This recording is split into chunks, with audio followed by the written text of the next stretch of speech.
Council of 25 October 2021. I can advise that this meeting is being streamed live to the internet. All those present should refrain from making any defamatory statements, and upon joining these online meetings you accept the condition that your image may be recorded and streamed to the internet, as well as being retained in the archive of the recorded council meetings and standing committee meetings. I now open the 25 October 2021 Ordinary Council meeting, the time being 5:31 p.m. First up is Councillor Diffie with prayer and acknowledgement of country. Thank you, Councillor Diffie.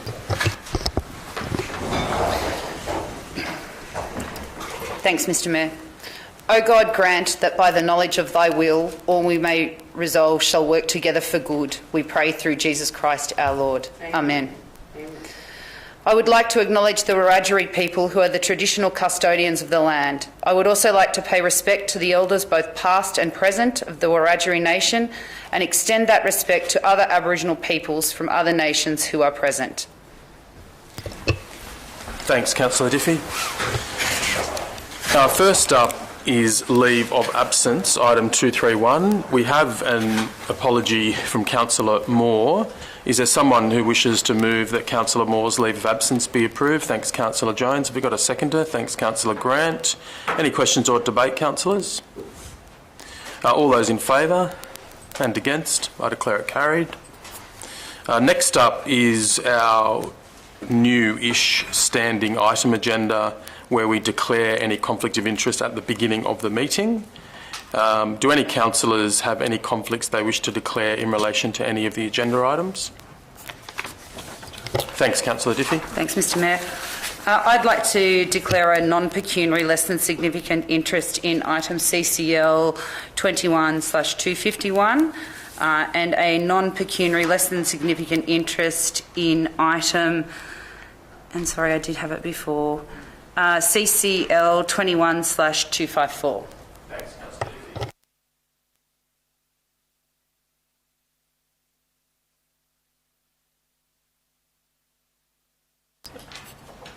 Diffie. And first up, we've got a special presentation in public forum, and that is two members of the Baha'i community of Dubbo. So I'll ask Nasser and Elaine to step forward and please make their presentation that we are looking forward to very much.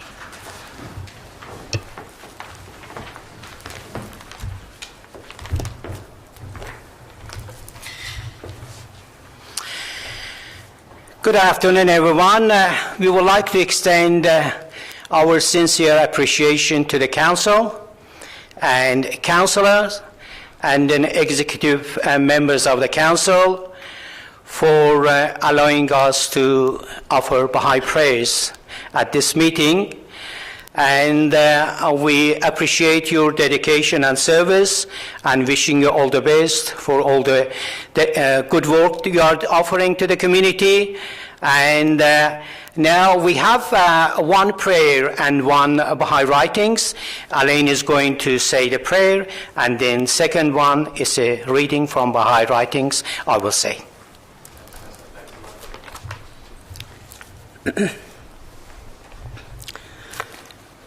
O thou kind Lord, O thou who art generous and merciful, we are servants of thy threshold and are gathered beneath the sheltering shadow of thy divine unity. The sun of thy mercy is shining upon all, and the clouds of thy bounty shower upon all. Thy gifts encompass all. Thy loving providence sustains all. Thy protection overshadows all, and the glances of thy favour are cast upon all. O Lord, grant thine infinite bestowals, and let the light of thy guidance shine. Illumine the eyes, gladden the hearts with abiding joy.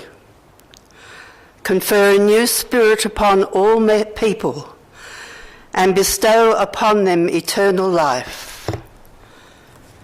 Unlock the gates of true understanding, and let the light of faith shine resplendent. gather all people beneath the shadow of thy bounty, and cause them to unite in harmony, so that they may become as the rays of one sun, as the waves of one ocean, and as the fruits of one tree. May they drink from the same fountain, may they be refreshed by the same breeze. May they receive illumination from the same source of light. Thou art the giver, the manifest, the omnipotent.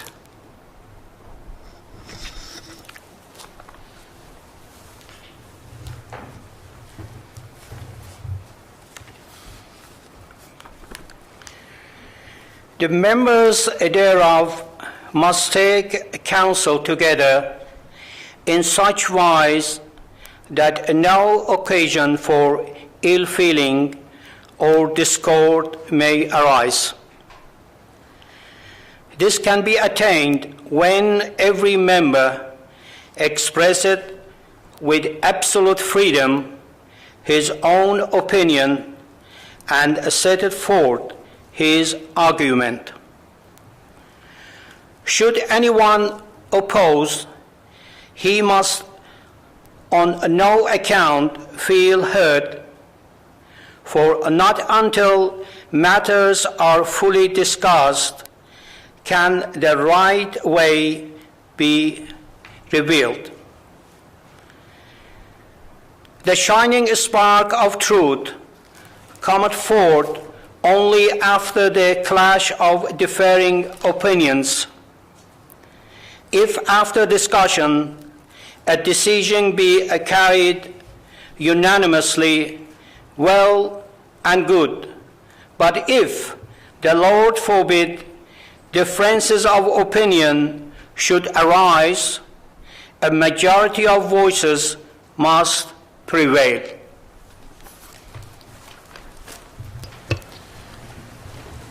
Thanks, Elaine and Nasser. Next up is a very valued member of our Street Tree Committee, Barbara Sutherland.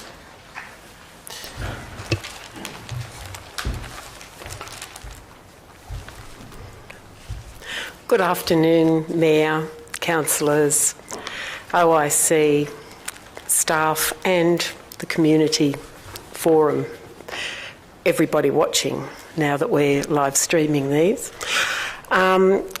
My name is Barbara Sutherland. I am a member of the Street Tree Committee and also an administrator of the Facebook site SOS Trees Dubbo. Thank you, Dubbo Regional Council, for CCL 21-253, a resolution to provide a report to this meeting on the options and indicative costs of the implementation of a tree preservation order. Thank you, Councillor Ryan and Councillor Etheridge for this motion, and we welcome this long-awaited review process. The outcome of a 1995 council decision was that council only manages approximately 50% of our tree canopy. Council recognised the effect of ongoing climate change and acknowledged this in various plans and policies. Over 25 years later, our growing region needs to recognise the character, heritage and value of our mature tree canopy in all our policies and practices to provide a livable community.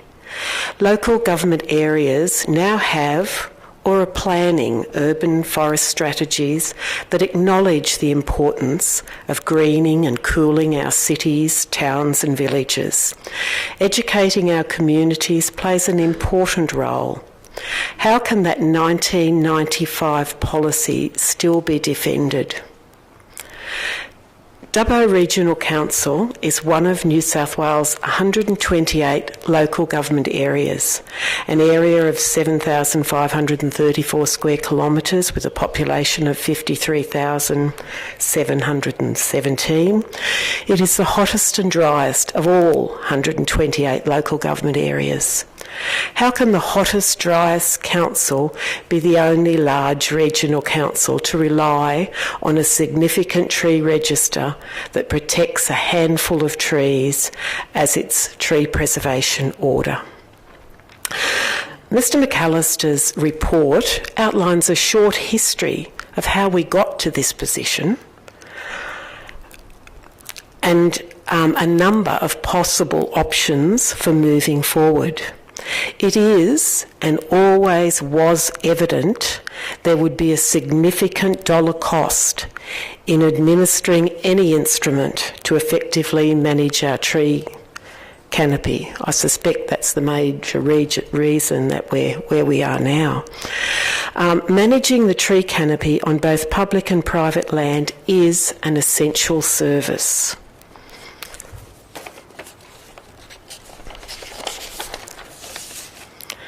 The lack of an effective tree preservation order, CEP or DCP, places Council in the position of our current tree preservation order being in direct conflict with the 2040 Community Strategic Plan.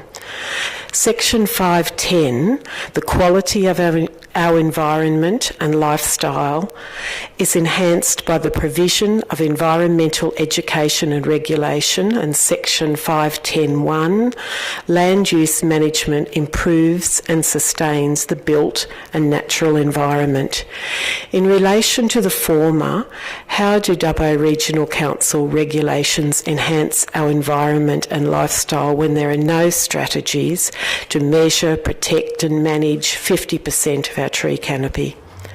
In the latter, how do the current land use practices sustain the natural environment when there is no protection for large, mature tree canopy on private land?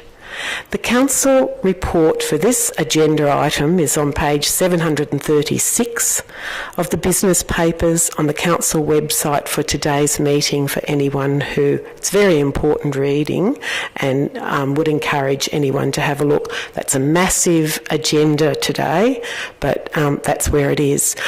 And we look forward to a further report identifying a range of options, because nothing across the state is consistent. Everybody does it differently, but we can do better. We've done really well with and we have put in lots of policies and procedures for trees. We're just on the 5-minute mark, Ms Sutherland, so Thank you.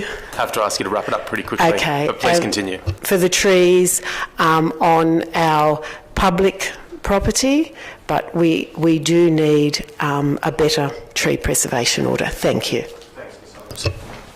So that's the only speakers who registered for public forum, but I see Di Clifford in the body of the public gallery. Would you like to speak, Ms Clifford? If so, please come forward. Oh, thank you very much. I was getting used to speaking with a mask on. Well, it's lovely to be here, so thank you, Mr Mayor, to councillors, to other staff. It's lovely to be in the gallery. We thought it would be full, but never mind. Yes, well, with tree preservation, yes, there's public and there's private, and it's lovely to have the public listing. So we've got public, that's all of us. We have a tree, which is important. We have preservation of those, and we have an order which gives it clout and authority, and that's great.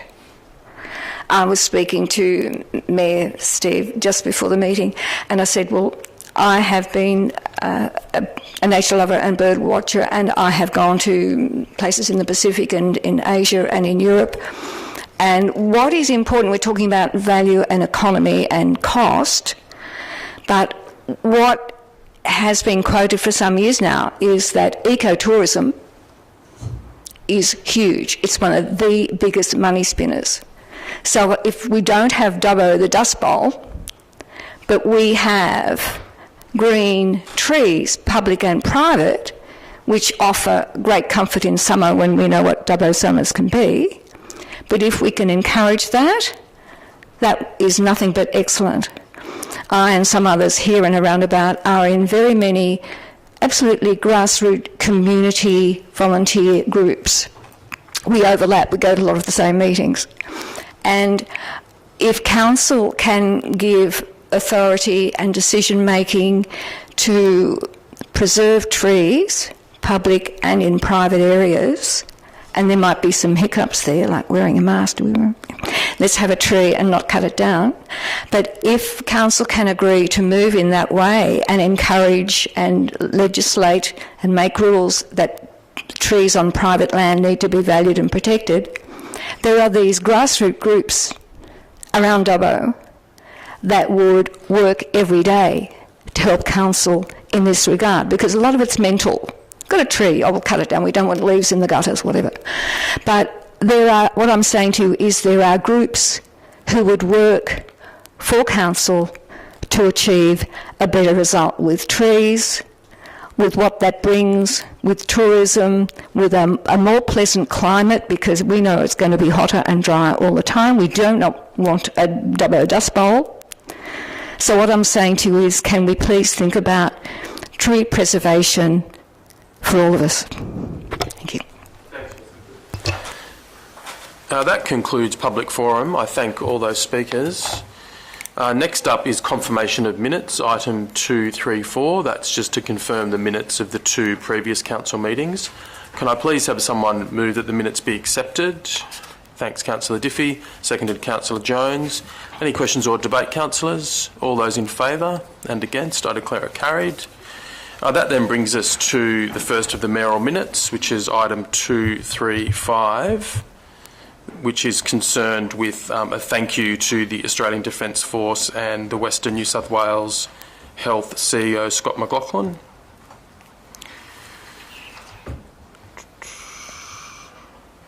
Excuse me while I bring up my iPad.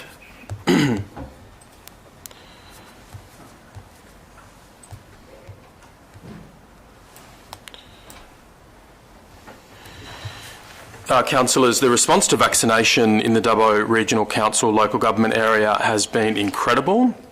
We now have some of the best vaccination rates in the country. I think it's appropriate that we move tonight to thank two particular actors in that scenario that have helped to bring about these very high rates. They are by no means the only organisations and people that have played an incredible role in this effort, but they are two that I want to single out tonight. And that is, as an organisation, the Australian Defence Force, and as an individual, Scott McLaughlin, who will be leaving our region soon, so it seemed appropriate before he leaves to acknowledge him. Our vaccination rates now are 95% of people have had a first shot, and then just a few percent behind are people that have had both of the shots. So we have some of the highest vaccination rates in the country, and this has been achieved with great collaboration with community groups, but certainly would not have been possible without the assistance of the ADF.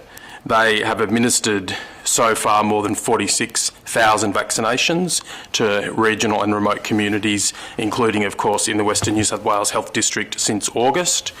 More than 100 ADF personnel have worked out of makeshift tents at Pioneer Park and the Dubbo Regional Theatre and Convention Centre when the weather wasn't favourable. Since these pop-up clinics have been in the Dubbo region, our vaccination rates have surged.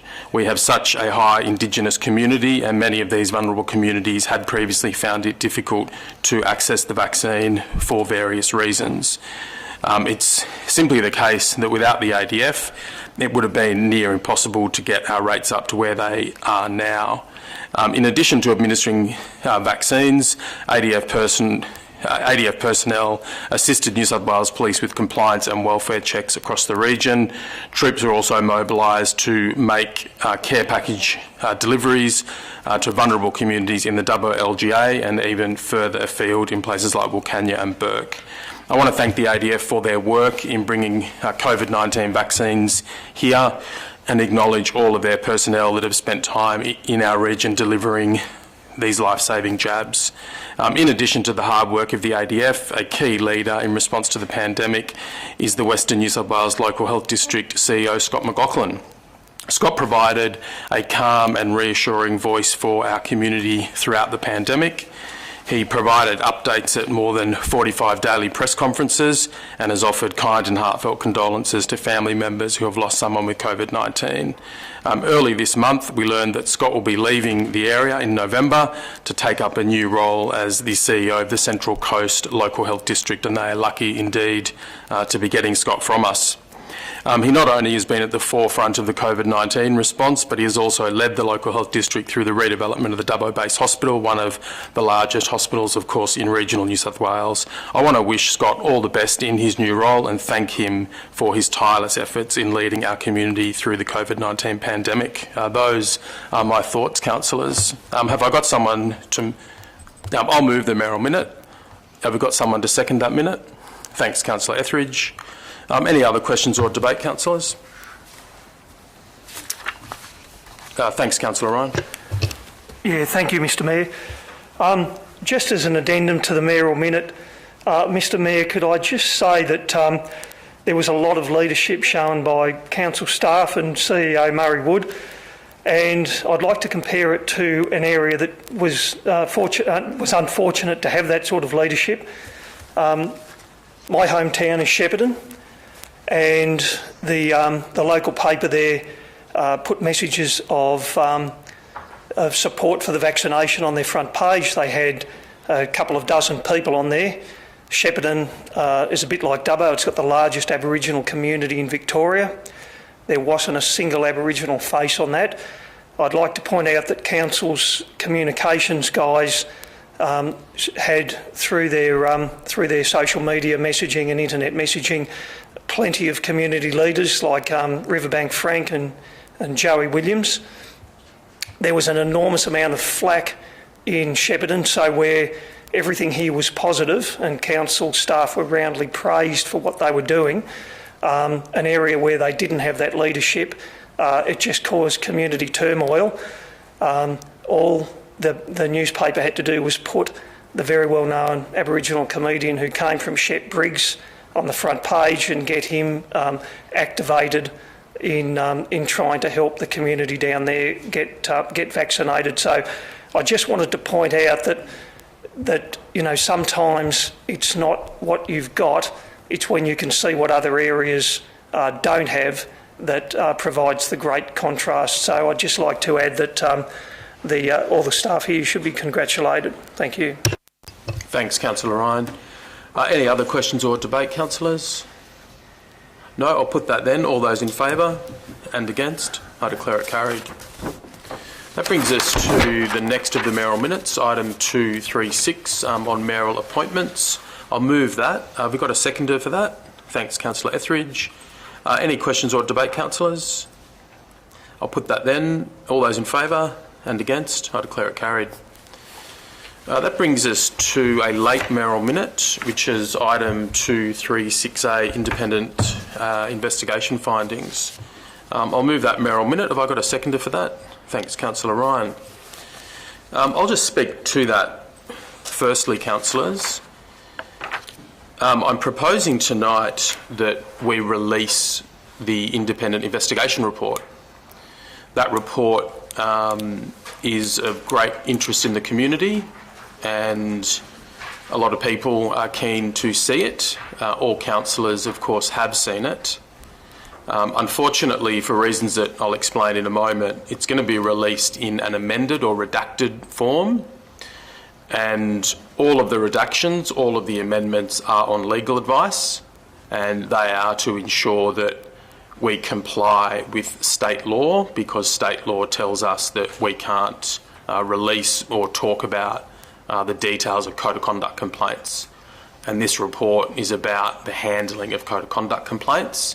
So the redacted parts of it deal with particular details of particular complaints that it was necessary for the author or the authors to talk about in order to make their points. Councillors and council staff are, of course, bound by a strict code of conduct issued under state law. Through this code, councillors, elected officials, are able to be held to account for misconduct. During this term of council, our code of conduct processes were subverted.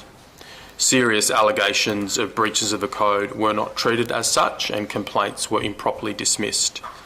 Unsurprisingly, given the concern and regard the community has for its council, word spread in the community that this was occurring. Our code and our council were brought into disrepute. All this occurred on our watch, yet we were unaware because the confidentiality provisions of the code mean that we as councillors did not and should not have known. We simply are not told when code of conduct complaints are made. We're not told when they're dismissed. We as councillors only become aware of code of conducts, unless they're against us, after they come to council basically, and that is only where a matter has been found proved essentially to the satisfaction of an investigator. When we did become aware, at least in part, that these sort of problems were in existence, the majority of councillors did two things. We issued a public call for complaints and we condemned some of the types of misconduct that we feared had occurred. This was an act of political communication and a courageous one, and it's one of which those responsible should be proud. I certainly am. We secondly moved for an independent inquiry and report into code of conduct handling. We wish to go a lot further. We wish to have a comprehensive investigation of all allegations of misconduct to get to the bottom of those issues that have been brought to our attention. The lawyers, however, made it quite clear, and this advice I unquestioningly accept, that we could not create a new process. The proper avenue for the investigation of allegations of misconduct against councillors is the code of conduct process, or in a circumstance where matters are more serious, other state and federal agencies. So tonight, I ask councillors to publicly release the report that we sought. This report is a total vindication of the steps that we took. The contents of the report are damning and disgraceful. Our code of conduct procedures became a cover-up mechanism. The terrible fact is that relatively junior staff were enlisted by their employer to investigate allegations that should by law have been referred to an external independent assessor. This is only one of the miscarriages of process. Another was the use of powers to dismiss complaints without independent investigation. Those were powers that did not exist. I should be very clear, there is no criticism whatsoever to be made of staff members. There is no criticism whatsoever to be made, in particular, of staff members who perform particular roles under the Code of Conduct at the direction of the CEO. They were simply doing their job. It is the CEO who is charged with discharging very important responsibilities and powers under the Code of Conduct. And the CEO, in any given case, is responsible when those processes miscarry. Yes, Councillor Ryan? Former CEO, Mr Mayor. Oh, yes, indeed. Thank you. Yes.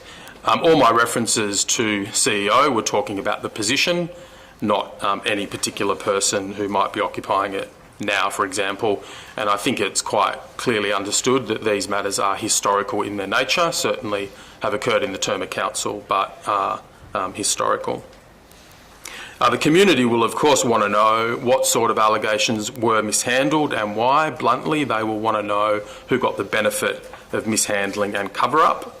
Sadly, this report will not answer those questions.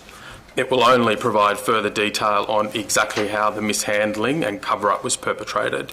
Confidentiality provisions have required us to redact identifying details and details of complaints. This is a highly unsatisfactory state of affairs from the point of view of transparency and the community. Only a public independent inquiry with the Independent Commission Against Corruption, in my view, will do justice to the issues that have plagued this council. I again call for that. I also call for the Office of Local Government to deal with the underlying issues that led to this independent inquiry being needed. The CEO of the Office of Local Government has multiple powers and resources. In my view, they need to be used promptly so this community gets resolution and accountability. I should also mention some detail on how this report has come to be proposed for release. A Council's ordinary meeting held 26 July 2021. Council resolved with regards to the independent investigation report, one that Council notes its desire to publicly release the full independent investigator report. and notes the strong public interest in the community understanding the rationale for the recommendations and the findings made. That Council requests further specialist legal advice be obtained in regard to making available to the public the independent investigation report, ensuring Council meets its procedural fairness and legislative obligations. That a workshop of councillors be held once the specialist legal advice is obtained. That a report be brought to the September meeting of Council addressing the question of whether the report can be made public. Council then, at the meeting on 27 September 2021, considered a report from staff that noted Council had sought further specialist legal advice in relation to the release of the Pinnacle report. Specifically, advice was sought from two separate legal practitioners, being one of Council's solicitors, panel solicitors, and one of Council's insurers, panel solicitors. This was not a peer review scenario, rather two entirely separate advices which returned very similar guidance on a number of concerns. Initially, the advice was to withhold the Pinnacle Integrity Investigation report. However, both practitioners noted the concerns were reduced if the report was amended or redacted. During a workshop with councillors and legal and insurance representatives, councillors agreed to put a redacted version of the report to the Office of Local Government, seeking its approval to release the redacted report and to ensure that councillors met their obligations under the Code, associated procedures and legislation. On 22 October 2021, the CEO received correspondence from the Office of Local Government. The Office of Local Government noted that as the report was considering a specific aspect of its own performance, it was a matter for Council as to the release of the report. Council is reminded in the correspondence of its obligations under Part 9 of the Code of Conduct. Given Council has carefully considered professional advice regarding its legal obligations and consulted the Regulatory Agency for Local Government, it is now appropriate, in my view, to release the redacted independent investigator report. I hope the community carefully considers this report. The community cares about its council, and this report is one source of relevant information that will inform the community about how best they and future councillors can ensure that this never happens again. Any other questions or debate, councillors? Councillor Ryan. Thank you, Mr Mayor. Yeah, look, I'm very concerned that we can't get out the information we'd like to. Releasing this report, we've got two options. One is to not release it in any form. This is not as bad, so I'll be voting in favour of releasing the report. It's better than nothing. Thanks, Councillor Ryan. Any other questions or debate, councillors? Thanks, Councillor Grant. Thank you, Mr Mayor. Just very briefly, I just wanted to say that, look, to be honest, this whole process, this whole investigation process hasn't been an enjoyable one, and I'm sure it hasn't been for any councillor or any staff member that's been involved.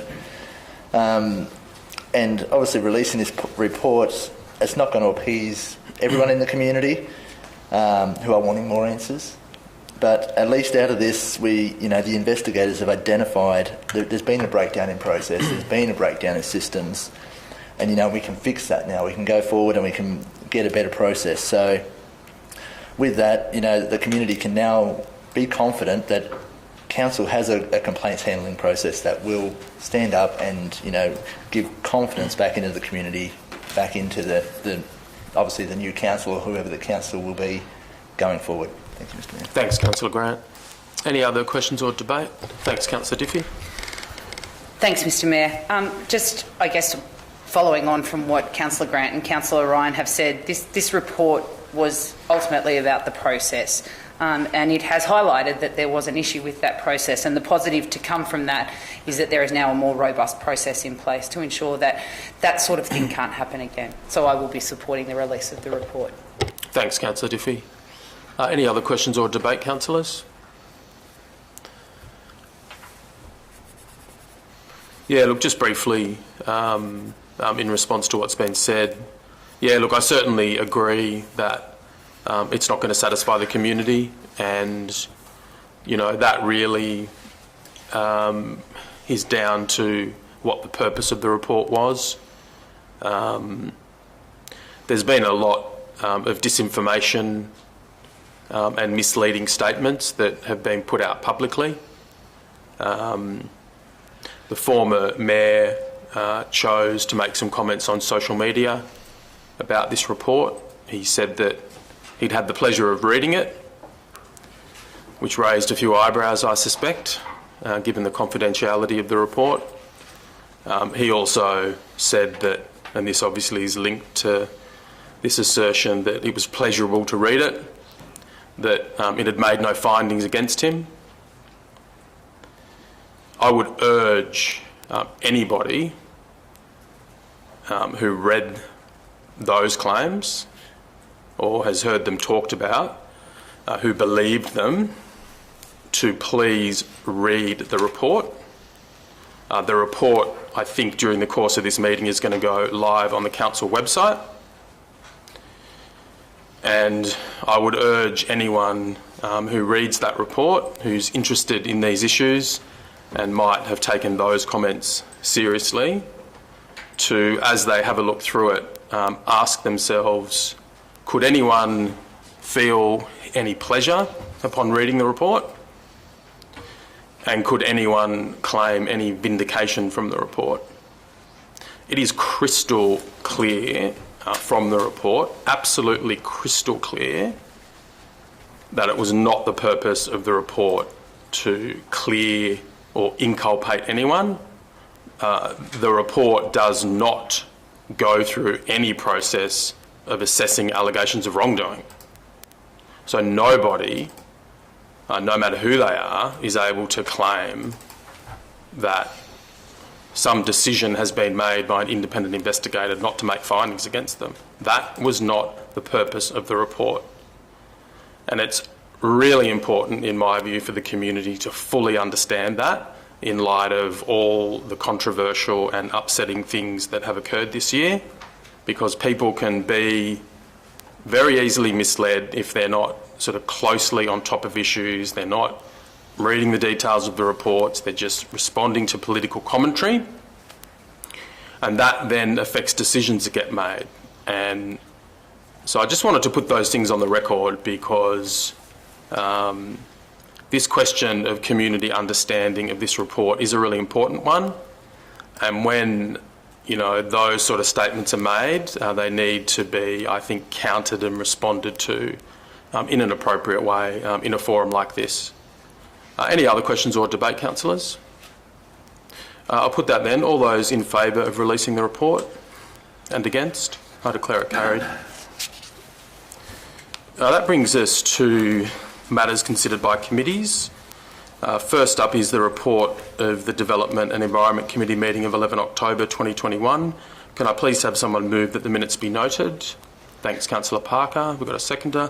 Thanks, Councillor Ryan. Any questions or debate, councillors? All those in favour and against? I declare it carried. Next up is the report of the Infrastructure and Livability Committee, meeting of 11 October. Can I please have someone move that the minutes be noted? Thanks, Councillor Diffie. Seconded, Councillor Jones. Any questions or debate? All those in favour and against? I declare it carried. That brings us to 239, the report of the Culture, Economy and Corporate Committee meeting of 11 October. Can I please have someone move that the minutes be noted? Thanks, Councillor Diffie. Seconded, Councillor Etheridge. Any questions or debate? All those in favour and against? I declare it carried. That brings us to 240, additional meeting dates for 2021. Can I please have someone move the report of the Governance Team Leader? Thanks, Councillor Parker. Seconded, Councillor Etheridge. Any questions or debate, councillors? Thanks, Councillor Jones. Oh, you've got an amendment. Yes, thank you. Thank you, Mr Mayor. I'd like to move an amendment to CCL 21/240 that the additional ordinary meeting of Council be held on the following dates: Thursday the 28th of October at 5:30 p.m. and not the time previously stated, and Monday the 15th of November 2021 at 5:30. I'll move that. Thanks, Councillor Jones. Have we got a seconder for that amendment? Thanks, Councillor Ryan. Questions or debate on the amendment first, councillors? No, I'll put that then. All those in favour of the amendment and against? I declare it carried. Turning then to the amended motion. Any questions or debate on that? No, I'll put that then. All those in favour and against, I declare it carried. That brings us to item 241, Code of Meeting Practice. Can I please have someone move the report of the Governance Team Leader? Thanks, Councillor Parker. Seconded, Councillor Diffie. Any questions or debate, councillors? I'll just speak to this very briefly. This makes a couple of pretty minor amendments to the Code of Meeting Practice, and in particular enshrines the new practice of declaring conflicts of interest at the beginning of the meeting. I think that's a fair summary, Mr. CEO. Is that right? Yep. Any further questions or debate, councillors? All those in favour and against, I declare it carried. This brings us to item 242, Draft Media Protocols Policy. Can I please have someone move the report of the Manager Corporate Image and Communications? Thanks, Councillor Grant. Have we got a seconder? Thanks, Councillor Diffie. Questions or debate, councillors? I'll just speak to it briefly. I really want to commend our staff for the work on this, and Mr. Parsons, who was here before but he's not here now, I don't think, has been a key part of that. A lot of concern is sometimes caused in the community by the way that council handles its media, and there can be quite complicated issues, as I've learned since assuming the position of mayor, about exactly who does what media. And I've often resolved that by flicking as much as I can to the CEO, who delegates it thereafter. But it is really, I think, important to have a policy on this, because it is really important how the different council roles operate, and the spokesperson role is a really important one. And there's a whole range of matters that's appropriate for the spokesperson to be involved in. But then there's this whole other side of council, which is the organisational or operational side, and many of the matters that pertain to that are not appropriate for the mayor to be speaking to. They're much more appropriate for staff. Look, and issues also arise that sometimes are complicated about when can a councillor speak on a particular issue or not. So it's really good, I think, to have a policy on these things. So really want to commend the staff for bringing this policy forward. Those were my comments. Any other questions or debate, councillors? I'll put that then. All those in favour and against, I declare it carried. This brings us to item 243, another draft council policy to do with social media. This is the results of public exhibition from our previous endorsement of the policy. Can I please have someone move the report of the Manager Corporate Image and Communications? Thanks, Councillor Etheridge. Have we got a seconder for that? Is that Councillor Ryan? Yep. Thanks, Councillor Ryan. Any questions or debate on this one, councillors? I'll just speak to it quite briefly. Again, I'd like to thank the staff for their work on this. We had previously obviously had a media policy, but we didn't have a specific media policy to deal with the myriad of issues that arise in the social media context. Something that councillors in particular can get themselves in trouble in respect of, and really important, I think, particularly in the context of there being an election and a new council, to have a really good policy on social media so that the new council has the benefit of that. It's based in part on a standard state policy, but there are some things that are different to the standard policy.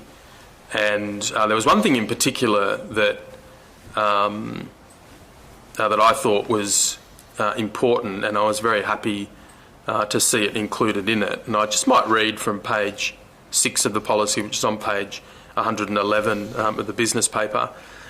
It says, in the spirit of the respectful democratic environment that Australian citizens enjoy and live in, constructive criticism or negative commentators should not be blocked or removed unless they are overtly offensive and defamatory, incite hatred and violence, or are criminal in nature. The latter examples should be noted with Council's internal ombudsman, or if criminal in nature or threaten your safety, reported to the police as soon as possible. It's obviously important for anyone who goes into public life to expect criticism, and I think one of the realities of the age that we live in is that much of political commentary and democratic discussion is now in the digital context. So it really is totally unacceptable for elected officials to be blocking people in an undue way on social media. It causes a lot of resentment in the community and disrupts people's right to participate in democracy. So I'm just really happy that and proud that we as a council have set that standard, and all the new councillors who get elected will perhaps have to make sure that their skin is nice and thick, because they may get criticised and they won't be able to resort to the block button in order to deal with that. Rather, they will have to engage in political and democratic debate in a democratic society, which sometimes involves getting a bit offended and not feeling happy about criticisms made of you. So I think a really good stand that's been made by our council in this policy, and certainly one that we should endorse. Any other questions or debate, councillors? I'll put that then. All those in favour and against? I declare it carried. That brings us to item 244, the purchasing and procurement policy. Excuse me. Can I please have someone move the report of the acting corporate procurement specialist? Thanks, Councillor Jones. Have we got a seconder for that? Thanks, Councillor Etheridge. Any questions or debate, councillors? All those in favour then, I'll put it, and against, I declare it carried. That brings us to item 245, end of term report. Can I please have someone move the report of the manager growth planning? Thanks, Councillor Diffie. Seconded, Councillor Parker. Any questions or debate, councillors? I'll just speak to it briefly. I want to thank the staff again for all of their work on this. It's obviously a really important accountability mechanism that we need to formally account to the community at the end of the term for what we have done in terms of implementing the strategic plan and the operational plans that underpin it. I'd urge anyone interested in council and the community to have a read of it. It's very readable and it tracks all of the main subject matters of the strategic plan and then maps our delivery of that. So you can see, I suppose, some of the highs of the council term in terms of what we as an organisation have been able to achieve. So I certainly felt very proud to be reading it as Mayor. Any other questions or debate, councillors? I'll put that then. All those in favour and against? I declare it carried. That brings us to item 246, integrated planning and reporting obligations.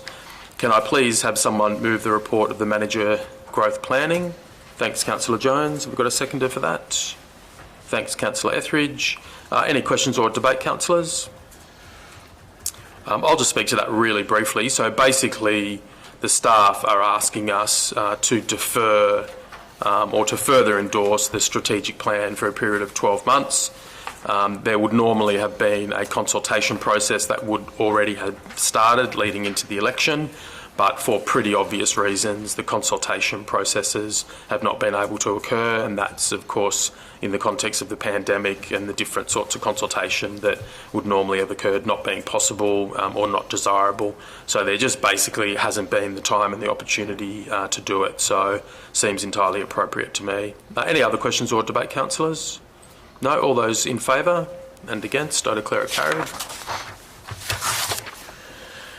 That brings us to a planning proposal. Planning proposal for 300 Nanama Village Road, Wellington. Results of public exhibition.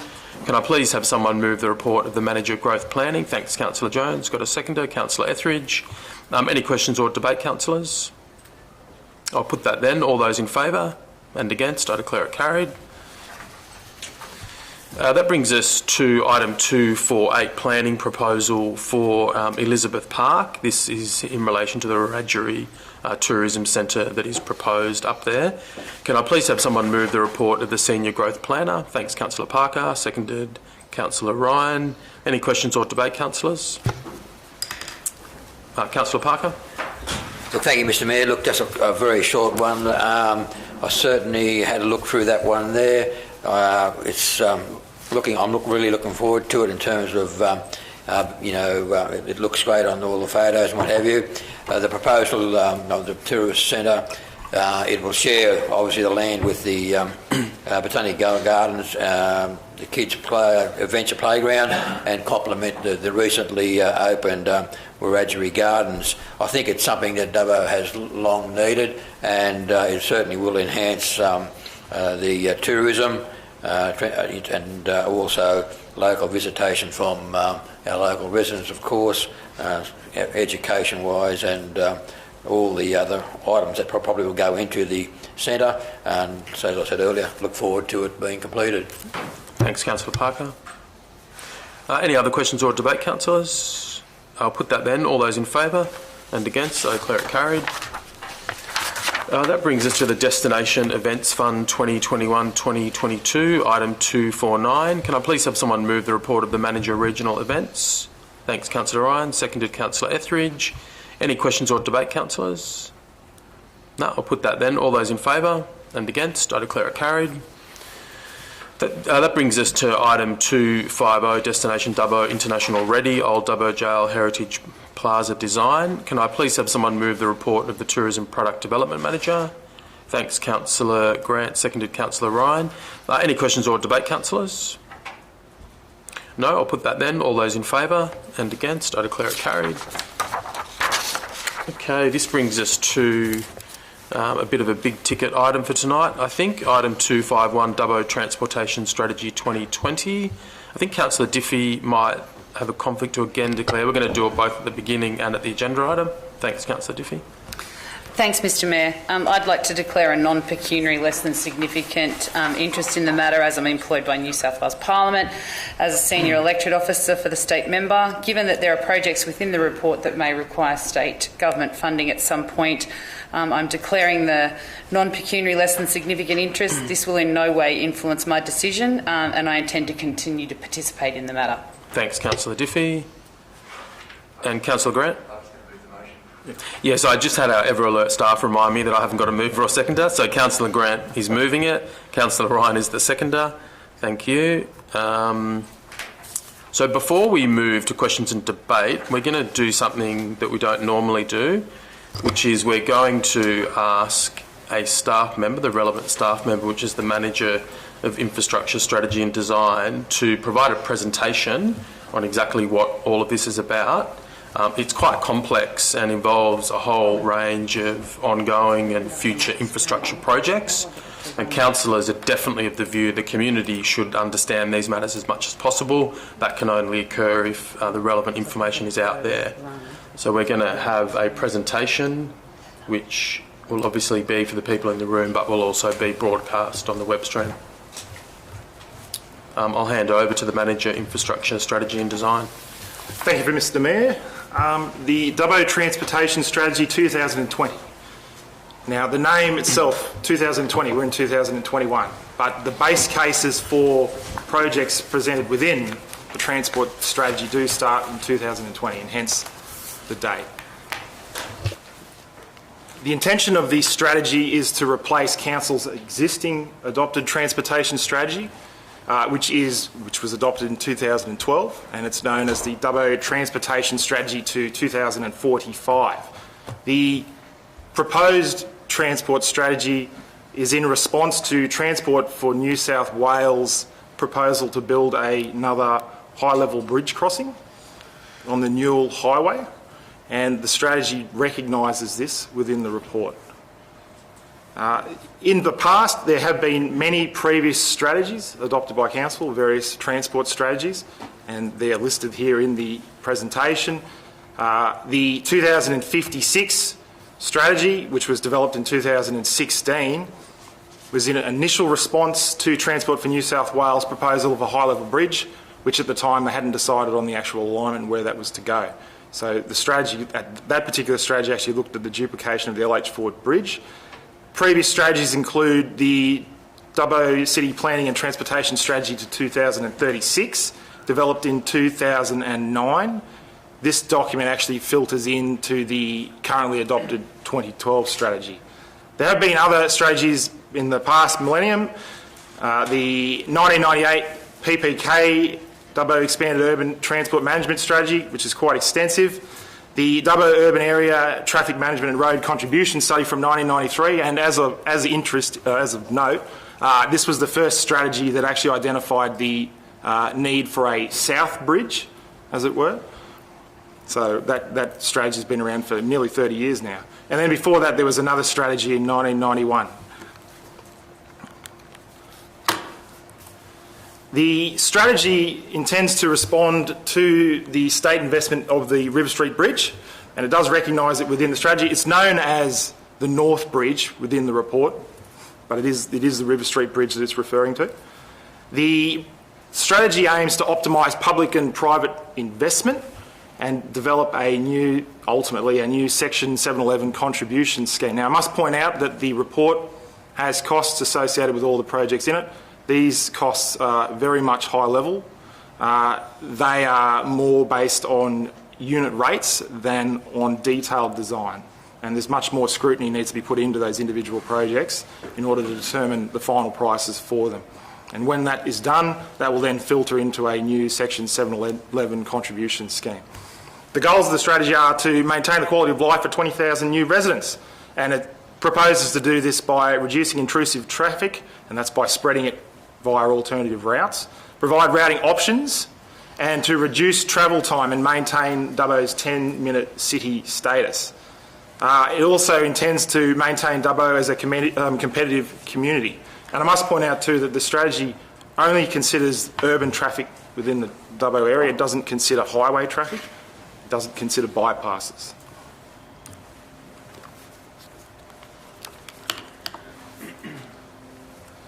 So things to remember about the strategy. The strategy determines which major roads will be funded through developer contributions. And as I've said previously, project costings are subject to full review. They currently lack the detail. The strategy incorporates the River Street Bridge, also known as the North Bridge. The strategy is not specifically about South Bridge, although it is recognised and forms a critical part of the transportation strategy. It must be pointed out too that the strategy is a living document, and that it will succumb to the growth and where growth occurs within the city. It has to be fairly dynamic in that regard. And if there is a major change that occurs within the city, then it will have to be recognised by a new strategy at the time. The strategy too only provides indicative alignments, and design work, detailed design work is still required. So there may be alignments that appear to cut on strange angles through properties. Those alignments are purely shown as desire lines, as the crow flies route, but they're not necessarily the way that the road would actually go. We have to consider the fact that we've got to use paper roads and pick alignments that are sympathetic to existing dwellings, property boundaries and whatnot, topography, contours, all that kind of thing. So there was community feedback sought and consultation conducted. Acceptance of public submissions were between the 4th of November 2020 and the 5th of February 2021, and the consultation period was done at the same time as the South Bridge project was consulted on. So Council received quite a number of online submissions, 195. We received 56 individual public submissions and 12 submissions on behalf of 11 organisations. But as you can see that point below, these responses mostly concerned the South Bridge project. There were, however, responses received, and they are all included in the appendix, in one of the appendixes of the report, on the actual strategy itself, and they have been considered as part of the finalisation of the strategy. So just to paint a little bit of picture of where Dubbo is perceived to be going, the table presented here shows population growth trends predicted over the next 35 years. Now, currently Dubbo sits at a population of around 38,000. And as can be seen here, it's expected that approximately 250 new households per year will be constructed. There's also predicted that household sizes, in terms of the number of people per occupancy, will decrease as a result of ageing and single parents. You can see here too that the population by 35 years, so by 2055, is predicted to be 55,000 people. So where will these 55,000 people live? So this map here shows where we perceive growth to occur over the next 35 years within the Dubbo urban area. It's broken into 3 timeframes. The first timeframe, 2020 to 2030, predominantly the growth will be in the southeastern quadrant of the city. This is in South Lakes, Homewood Estates, Macquarie View, Magnolia, Keswick. And it's predicted that 1,150 new dwellings will be constructed within this area. On the flip side of that, the growth will be smaller on the western side of the river. 500 new dwellings in the southwestern and central western quadrant, and 800 in the northwestern urban release area. Moving to 2030 to 2040, a further 800 new dwellings within South Lakes will be built. But then over in the southwestern area, there's 1,250 new dwellings, central western 250, northwestern 200. Now, of note, from 2040 onwards, there is no further development predicted in the southeastern quadrant of Dubbo, and this is because it's full. It's hemmed in basically by the Macquarie River, existing developments out there, large quarries and whatnot, the Macquarie River, the Ullamogo Creek. So at that time, development will move predominantly to the west of the Macquarie River. And it's interesting to see where the growth is predicted. 600 new dwellings within the southwestern quadrant, 900 new dwellings in the central west quadrant, which, by the way, falls between the main Western Railway line and the Narromine Road, Mitchell Highway, and 1,550 new dwellings in the northwest urban release area.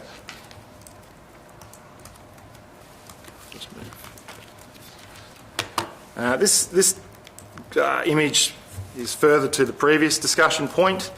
It shows the capacities in those areas, and what is important to look at in this diagram is that the majority of future capacity is in the central west and south-western quadrants of Dubbo, which is why we need to recognise these now within the transportation strategy to ensure that when growth starts to occur there, the road networks of Dubbo can support those additional residents. Must be remembered that the majority of people within Dubbo still work on the eastern side of the Macquarie River, although it is also recognised that people work in other business areas about town and obviously work abroad. This image here shows where we perceive trip growth to increase within the urban area. Now, these boxes seem somewhat confusing at first when you look at them, but upon further inspection they can be explained relatively easily. Taking the airport, for example, it shows on this diagram, and by the way, this is also on page 24 of the Stapleton Transportation Strategy, which is attached to the council report. It shows that there's 900 existing trips in that area, but that by 2050 it's predicted that there'll be a 62% growth rate up to 1,400 trips. And then likewise the health and education precinct on the eastern side of the Macquarie River, existing, there's 3,500 trips predicted on a daily basis. Growth rate of 56%. By 2050 it's predicted there'll be 5,500 trips a day. And the percentages on the bottom, 18 and 20% respectively, actually show what the overall percentage of the community is that works in that particular area.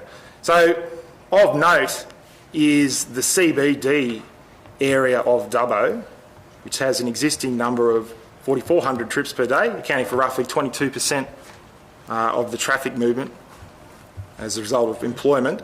This number will actually decrease to 20%. But that's not to say that it's expected that there'll be less shops or anything like that. Quite the contrary. There is expected to be 5,500 trips per day. It's just that relative to the other growth areas, its growth will not be as pronounced. Again, showing why there is need to have a transport strategy that recognises that these growth patterns will occur. The following diagrams, and there's 4 of these are high-level desire lines, as it were. The green lines represent paths that are yet to be constructed, roads yet to be built. And the thickness of the line represents the percentage, as it were, of traffic that's expected, and what is the predominant movement. So with the northwestern sector, it can be seen here that the predominant movement is people will migrate towards the city centre. There will also be some migration towards Arana Mall, down Wylandra Street as well there to some of the shopping precincts there, and also over the LH Ford Bridge into the city centre via that route. But what it shows predominantly is that there's a very strong desire line in green over the river, and that is the proposed River Street Bridge and connections with the health and education precinct. Now, it must be acknowledged too that it's not necessarily that they're going to enter through the rear of the hospital, as shown on there. It shows that traffic will distribute into the north of Dubbo via that line and in a roundabout way make its way into all those various areas, because obviously some people will be heading towards the schools and things as well. So these just show desire paths. The next diagram here is the split from the south-eastern sector. Now there's another green line here, and that's going up Manor Road and across the Macquarie River. That is a minor desire line for people living in the south-eastern sector of Dubbo to cross Macquarie River via Southbridge.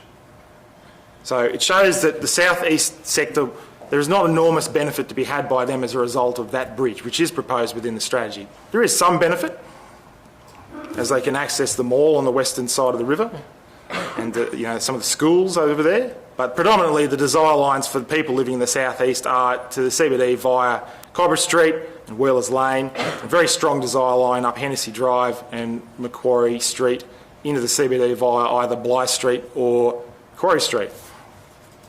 There's also a reasonable desire line along Sheraton Road, which would then distribute traffic to Mile Street, ultimately into some of the schools there. And moving forward. Now, the central western sector benefits quite greatly from the proposed River Street Bridge. It's predicted that quite a large amount of traffic that builds in this area, and bearing in mind that there's virtually no housing in the central west sector as it is currently. There's large residential there currently, but there's not much else. That strong desire for people to cross the river via the River Street Bridge exists.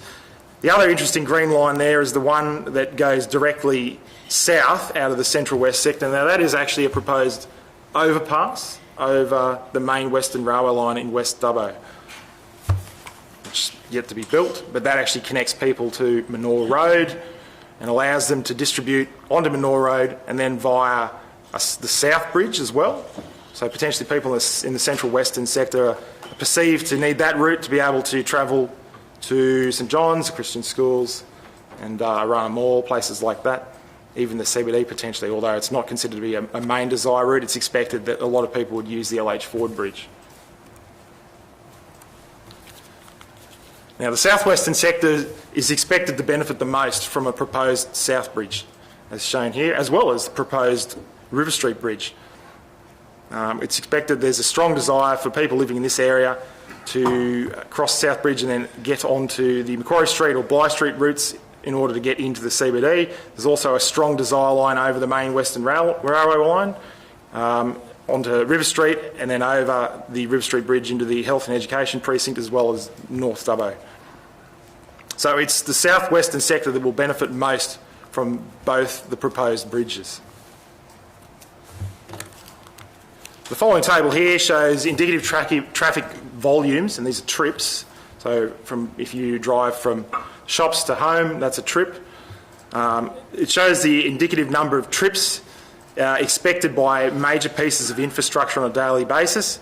So North Bridge, South Bridge, so River Street Bridge being North Bridge, Bligh Street, Hennessy Drive is considered to be a major thoroughfare in the future, and that Western Railway reference there is the proposed overpass in the future. It would actually connect with Chapman's Road and Manor Road. Some of these percentages, so you might look at them and go, they don't actually add up to 100%, some of them actually add up to more, but that's because that some commuters would be expected to use more than one asset, as it were, simultaneously, and therefore if, let's have a look at, say, 2030, the southwestern sector there, 40% of residents of the southwestern sector are expected to use the River Street Bridge, but it's also expected that about 40% of residents would use the South Bridge. and then they would flow onto Hennessy Drive, which is expected to carry about 15% of people from that area. So that's how those numbers work. So now, the interesting thing is to note is the total traffic volumes per day over those bridges, for North Bridge 6,000, 4,000 for South Bridge, and then the figures there for Bligh Street and Hennessy are about 3,000 and 4,500 respectively. When we move to 2055, it's evident that there's quite substantial growth by then in terms of the traffic volumes. By 2055, it's predicted that North Bridge will actually carry something in the order of 18,000 trips on a daily basis. Likewise, South Bridge will carry about 12,000 trips. What is quite interesting is the modelling performed predicts that around 15,000 people will cross the main Western Railway line via an overpass in that time as well. And that's certainly, it's an interesting thing to imagine because currently no one does that. There's no overpass. But what it does indicate is the predicted growth. How we see Dubbo today is quite different to how Dubbo is going to look in 35 years' time. And that's what this strategy aims to achieve, is to set in motion, the next 35 years of major road infrastructure planning. So, the 10-year infrastructure plan. There's obviously a lot more detail within the report, so it's probably just worth going through it very quickly. Just picking the eyes out a few of the major projects in here, and they're all numbered individually. So taking 2 and 3 project numbers there for a second, which are in the southeastern quadrant of Dubbo. That's a proposed extension of Hennessy Drive and Sheraton Road, basically allowing traffic to flow from Macquarie Street right around and ultimately connecting into, say, Sheraton Road and into the schools via that precinct, potentially into Blue Ridge, out to the highway, and then obviously allows those people to flow back as well into the CBD of Dubbo. You can see on that in the 10-year plan there that the River Street Bridge is recognised as extensions of River Street. There's a little bit of work proposed in the southwestern and central western areas, but not a great deal at this stage because it's recognised that there's not expected to be a great deal of population growth in that area. Now, of note, this diagram here actually shows how traffic is managed by the River Street Bridge in times of flood of the Newell Highway. Now, you can see here that the Newell Highway flowing from the top of the page heading south connects onto actual Booth and Bar Road in times of flood, and that's in the low-lying floodplain areas down near the Devil's Hole Reserve.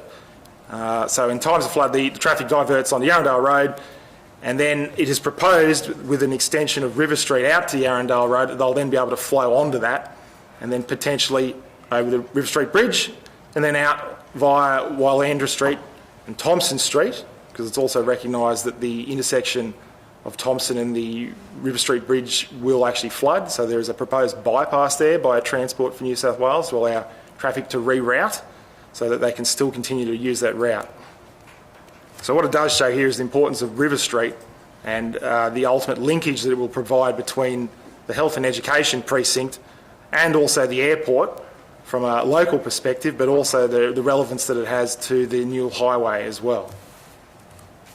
So moving forward, the 10 to 20 year infrastructure program, which is discussed in pages 42 of the report and has additional projects there, and as you can see they sit predominantly in the central west and northwestern urban release areas.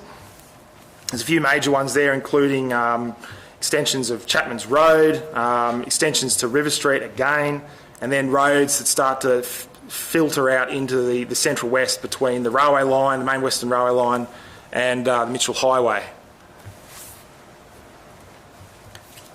In the 35-year plan, there is much more road infrastructure proposed over to the west of the Macquarie River and none virtually proposed on the eastern side, because by this time growth is predominantly over in this area.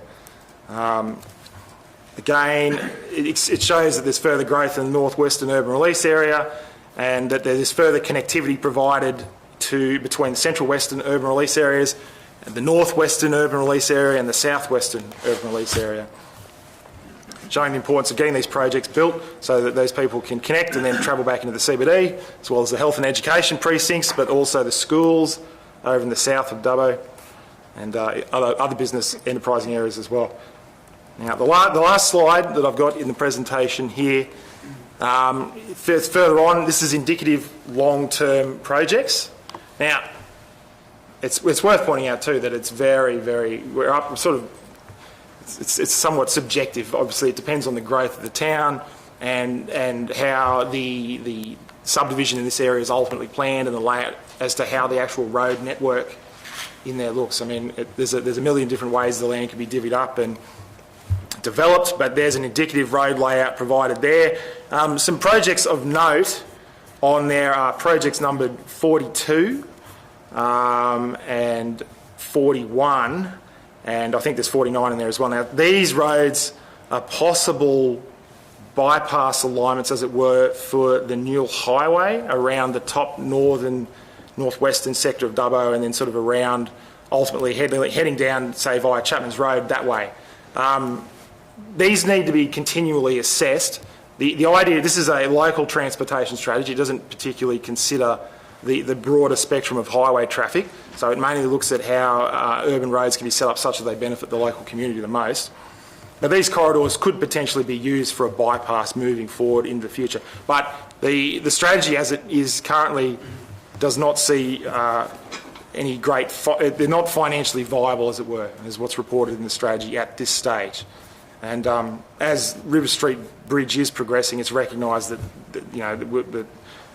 is the path that Transport for New South Wales has chosen to take at this stage, and so that the strategy respects that. And that concludes the presentation. Thanks, Mr. Godfrey. I'll just check that I've got a mover and a seconder. Yep, I've done that. Questions or debate, councillors? Thanks, Councillor Parker. Well, thank you, Mr. Mayor. First, I'd just like to thank staff for that report. The actual written report was very comprehensive. It's detailed, it's complex, and it consists of 461 pages. I couldn't digest 461 pages. What's that? I said thank you for that. I couldn't digest 461 pages. So anyway, I think the interesting part about it really is that we're looking to accommodate traffic by the year 2040, or 2040, what do you want to call it. So, but I thought also the other thing that would really put me on alert was the number by 2030, which is only 8 years away now. So I guess we might ask why we're planning out to 2040. So looking at a population of 55,000. If I can recall coming to Dubbo in 1990 or thereabouts, and just in the last few years, the actual traffic volume has increased. I don't know how many times over what it was back 30 years ago. I just wonder where 30 years bloody went. So I think the good thing about the report, and tonight I thank you again, is that those who have concerns over the bridges, and the bridges have been some concern for a fair while, that if they have a look at the report and what was said tonight, they will certainly have a better understanding of why some of the projects are underway right now, and in particular the discussion on the bridges. But once again, thanks very much. Thanks, Councillor Parker. Any other questions or debate, councillors? Thanks, Councillor Ryan. Thank you, Mr. Mayor. Thanks, Mr. Godfrey, for putting that together. That was just a synopsis, a very superficial synopsis of a very complex issue, and it was summarising a lot of work that has gone into the transportation strategy over a long period of time, as Councillor Parker alluded to. And I would just urge people who want to have a view on the bridges, on the North Bridge, the South Bridge, any other potential bridges, on transportation corridors through the city, to reflect on what Councillor Parker said about how busy the city has got even in the past few years compared to what it was, and certainly compared to what it was when I first moved here in for the first time in the early 1980s. And I would urge that anyone who wants to get involved in this debate, that they sit down and they have a look at this presentation online, and that they request these documents and they go through them and they see that planning for these sorts of things is far more than just worrying about what might be out the front of your front fence, and it's far more than just having an argument with someone and deciding to post some idiotic comments on Facebook. Thank you. Thanks, Councillor Ryan. Any other questions or debate, councillors? I'll just speak to it briefly. Yeah, I just want to thank Mr Godfrey again for that really clear explanation of what is really complicated things. I want to also acknowledge all the staff and Mr Stapleton involved in the development of the strategy. As Councillor Parker said, it's a very long document, a huge amount of work has gone into it. And this kind of work is how communities stay pleasant and orderly and accessible. It's what enables growth to occur, and it facilitates all types of growth in our community. As someone who's lived in parts of the world where they have absolutely no planning, I can tell you the alternative is not pretty. This work is really important. Any other questions or debate, councillors? If there's nothing further, I'll put that. All those in favour and against, I declare it carried. That brings us to item 252, the licence over South Dubbo former Girl Guides Hall. Can I please have someone move the report of the Director of Livability? Thanks, Councillor Ryan. Seconded, Councillor Etheridge. Any questions or debate, councillors? If not, I'll put it. All those in favour and against, I declare it carried. That brings us then to item 253, Tree Preservation Order Review, spoken about in public forum. Can I please have someone move the report of the Manager, Recreation and Open Space? Thanks, Councillor Ryan. We've got a seconder. Thanks, Councillor Etheridge. Questions or debate, councillors? Councillor Ryan first, thank you. Yeah, thank you, Mr Mayor, and could I thank the speakers in the public gallery who are sitting through a lot of items that are not necessarily of direct relevance to them. As it's been pointed out, we are a very hot city, and compared to some similar sized or larger cities in regional areas with cooler climates, we don't have the extensive support for a tree program that they have. I think it's very important that we look at this. I think it's important for ratepayers that we go through it and we work out what the priorities are, what the costs are, what's affordable, and how we can get to it. And as it was pointed out to me by Mrs Sutherland at prior to the meeting, when you look at what people do to mitigate heat islands, when you look at what they've done at South Bank in Brisbane to create arbour structures with greenery on it in areas where it's difficult or too expensive, or there are too many underground services or too many overhead wires to plant trees into the ground, I think we need to be looking at all these sorts of things. I'm pleased to speak to this motion because I think it's important that people see that as elected councillors, we realise the importance of it. And I think looking at the transportation strategy that Mr Godfrey just laid out for us, these are complex issues, and you have to start many years in advance so that people in the future can bear the fruits of them. Thank you. Councillor Etheridge, you have an amendment, don't you? I'm sorry, I should have come to you earlier. Yes, I do, Mr Mayor, thank you. I'd like to move the amendment of 1, that the report of the Manager, Recreation and Open Space dated 6th of October 2021 be noted. That it be noted that Council recognises the importance of urban tree canopy cover in all hot and warming climates such as Dubbo.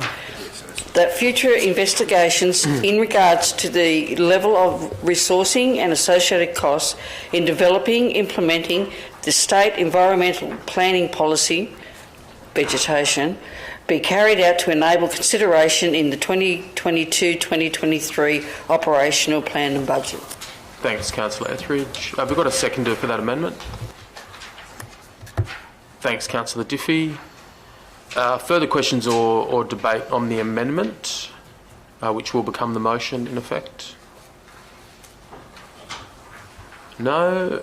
If there's no further questions or debate on the amendment, I'll put it. All those in favour and against, I declare it carried. The amendment becomes the motion. Any further questions or debate, councillors, on the amended motion, on the new motion? No, I'll put that then. All those in favour, against, I declare it carried. That brings us to item 254, Dubbo Regional Sports Council, Playing Field Improvement Fund. Councillor Diffie, do you have a conflict to again declare? Yep. Thanks, Councillor Diffie. Oh, sorry, I'll get a mover and a seconder. I'm very fortunate to have assistance. Thanks, Councillor Grant, mover, and Councillor Ryan, seconder. Councillor Diffie, thank you. Thanks, Mr. Mayor. I'd like to declare a non-pecuniary less than significant interest in the item. I have been a paid member of Dubbo Netball Association along with my daughter, and my other daughter is a member of the Dubbo Touch Football Association. These memberships will not influence my decision-making in this process, and I will continue to participate in the matter. Thanks, Councillor Diffie. Questions or debate, councillors?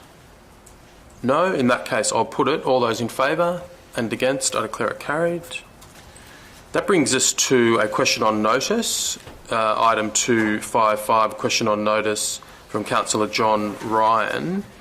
The Manager of Growth Planning has prepared an answer to Councillor Ryan's question on notice regarding community consultation of a recreational lake, which will now be distributed.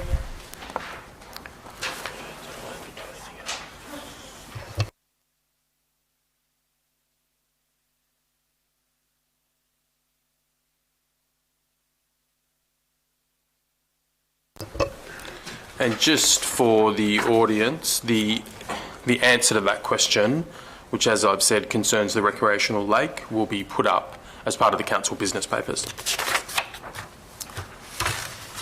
That brings us to the end of the council meeting proper, to comments and matters of urgency, and then after that we'll go into committee of the whole.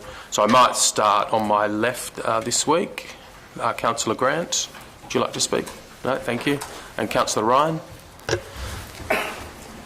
Thank you, Mr. Mayor. I'd just like to recognise I've been besieged today with in my day job with people teachers welcoming kids back to schools, and also parents who are welcoming the fact that their kids are going back to school. And unlikely as it seems from my memory of my school days, kids welcoming the fact they're back at school, but I just think it's a great morale booster to see very happy people back in the classroom and valuing education perhaps and the social aspects of it perhaps more than generations have in the past. Thanks, Councillor Ryan. Councillor Etheridge, anything from you? No, I'm fine, thank you, Mr. Mayor. No, thank you. And Councillor Diffie?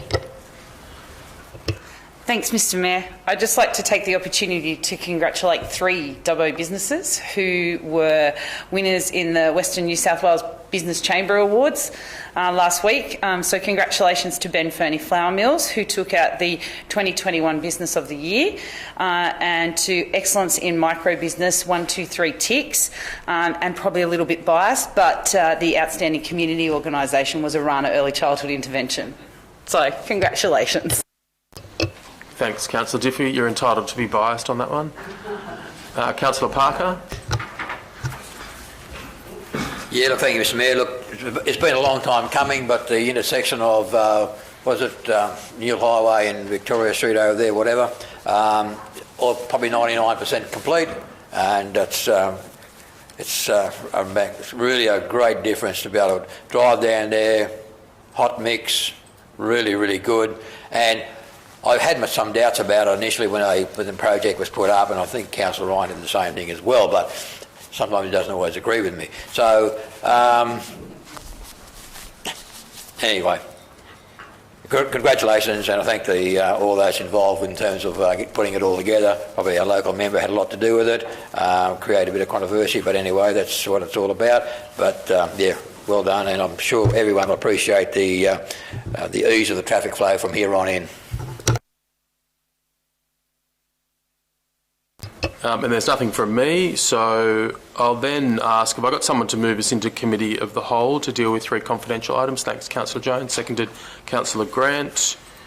I'll put that. All those in favour and against, I declare it carried. We'll move into Committee of the Whole, the time being 6:59 p.m. or thereabouts.